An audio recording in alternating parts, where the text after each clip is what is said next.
According to some historians, it has been nearly 200 years since the first documented bike ride by Karl von Drais in 1817, and the city of Mannheim in Germany is planning a major exhibition to commemorate this second anniversary.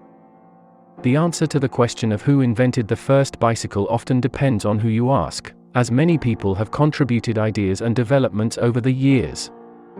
Let's take a look at the evolution of the bicycle to see that the cycling craze is nothing new. Before we get started, make sure to like the video, subscribe my channel and hit the bell icon. 1493, the earliest bicycle sketch. According to legend, Leonardo da Vinci was the first person to visualize the concept of a bicycle but was unable to build it. A bicycle-like sketch, which had not been seen in 500 years, is said to have been discovered during the 10-year restoration period of the Codex Atlanticus in the 1970s. Since 1998, Hans Erhard Lessing, a professor of physics, has claimed that it is a fake story and that the bicycle originated in Germany in the 1800s. 1817 to 1819, the Draisines. In 1817, German Baron Karl von Drais designed and built a two-wheeled, wooden vehicle that could be straddled and propelled by walking quickly. Von Drais invented the Laufmaschine, or running machine, to meet the need for horseless transportation during an oat shortage. The Draisines, which was almost entirely made of wood, weighed 22 kilograms and had no pedals, but what it lacked in practicality it made up for in speed. The bicycle traveled 13 kilometers in less than an hour on its first trip. Unsurprisingly, the Baron obtained a patent the following year, 1818. Inspiring manufacturers from other parts of Europe to create their own contraptions, called dandy horses. 1819, the hobby horse. Dennis Johnson made refinements to this model, and during the summer of 1819 the hobby horse became the craze and fashion in London society. Several parts were made of metal, which allowed the vehicle to be lighter than the continental version. 1860s, the bone shaker era, now with pedals. Many historians believe that Pierre and Ernest Micos invented the modern bicycle. This father and son team ran a carriage company in Paris, where they first assembled a two-wheeled velocipede around 1867. This tricycle-style bike was propelled by cranks and pedals connected to the front wheel. The design was quickly brought to the United States when a Micos employee named Pierre Lallement set out for America, claiming credit for the idea and claiming to have developed the prototype in 1863.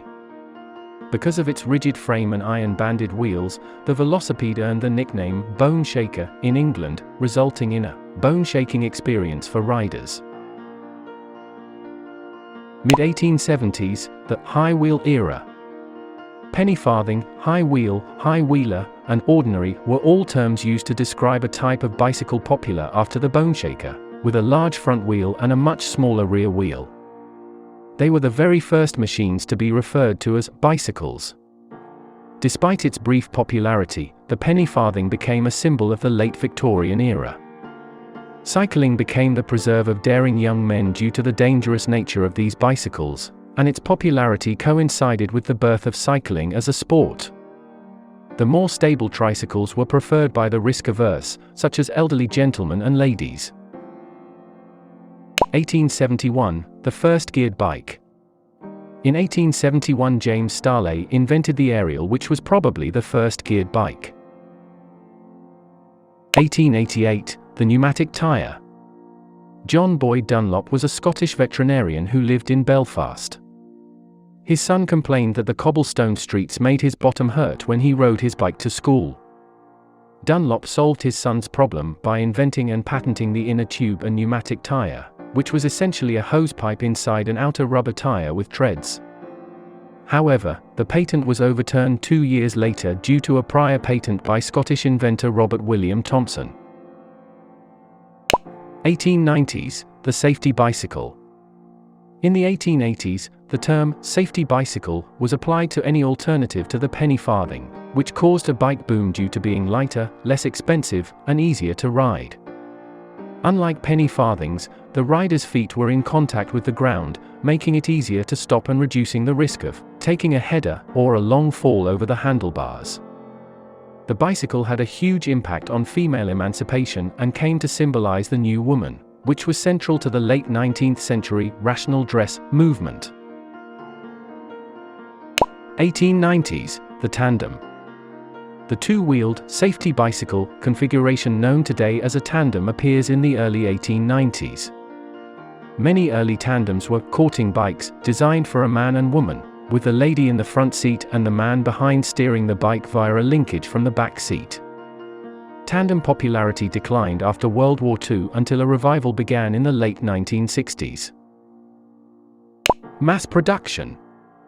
The 1890s are often referred to as the golden age of bicycles, and it was during this decade that some of today's well-known bicycle manufacturers were founded.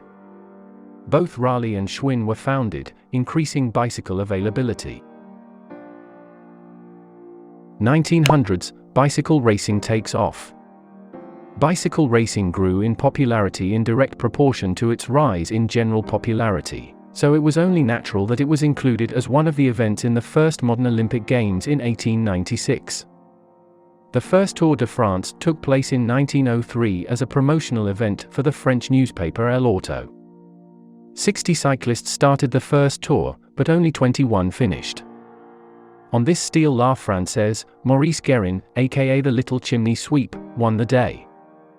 His bulky frame was adorned with brand new toe clips, which had only been invented a few years before. 1930s, taking it up a gear. The derailleur was invented in France in the early 20th century, but it was first used in the Tour de France in 1937.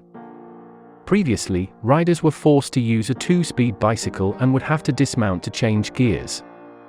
Derailleurs were not widely used in road racing until 1938, when Simplex introduced a cable-shifted derailleur.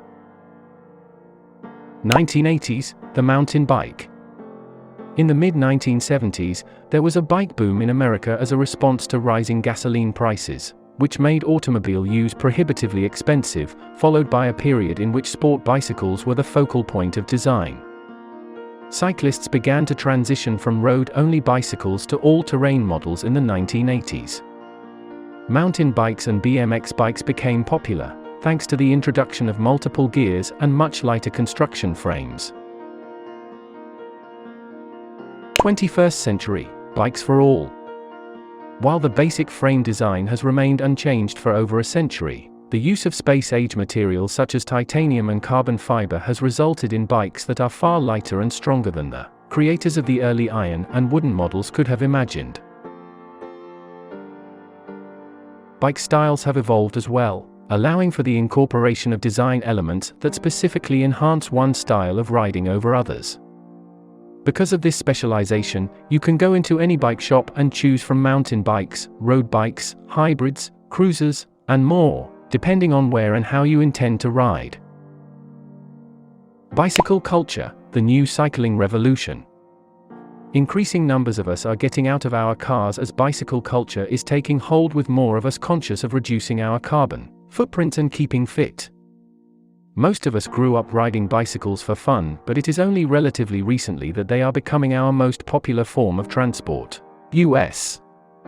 Census data suggested a 60% increase in bicycle commuting between 2000 and 2012.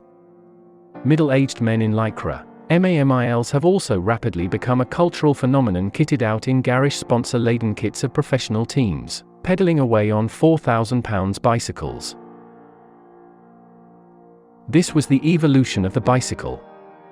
We hope you like the video.